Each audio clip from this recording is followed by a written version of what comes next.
ভিডিও দেখলাম, কবরে লাশ রাখার পরে ভিতর থেকে লাশের যে আওয়াজ আসতেছে, একজন আলেম এভাবে নিচে কবরে গিয়ে তাকে দোয়া পড়ে পড়ে চেষ্টা করতেছে একটু শান্ত করার। والصراط حق والميزان حق وتطاير الكتب حق وأن الجنة حق والنار حق وأن الساعة آتية لا ريب فيها وأن الله يبعث من في القبور. أفهمت يا عبد الله؟ ثبتك الله بالقول الثابت وهداك الله إلى صراط مستقيم وعرف الله بينك وبين أوليائك في مستقر من رحمتك.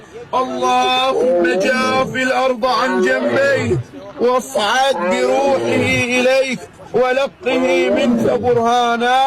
اللهم عفوك عفوك عفوك.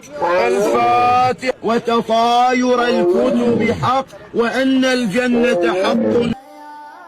আপনি তো কবরের আওয়াজ শোনার শক্তি আমাদের নাই।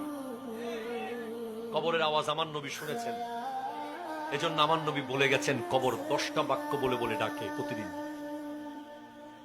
আমার যে যুবক ভাইয়েরা আজকে এনজয় করছেন, আজকে দুনিয়াটাকে জান্নাত মনে করতেছেন, কথায় কথায় প্রতিশোধ নিচ্ছেন, কথায় কথায় গলা ধাক্কা দিচ্ছেন, কথায় কথায় হুমকি দিচ্ছেন, আপনাকে কবর প্রতিদিন ডাক দিয়ে বলছে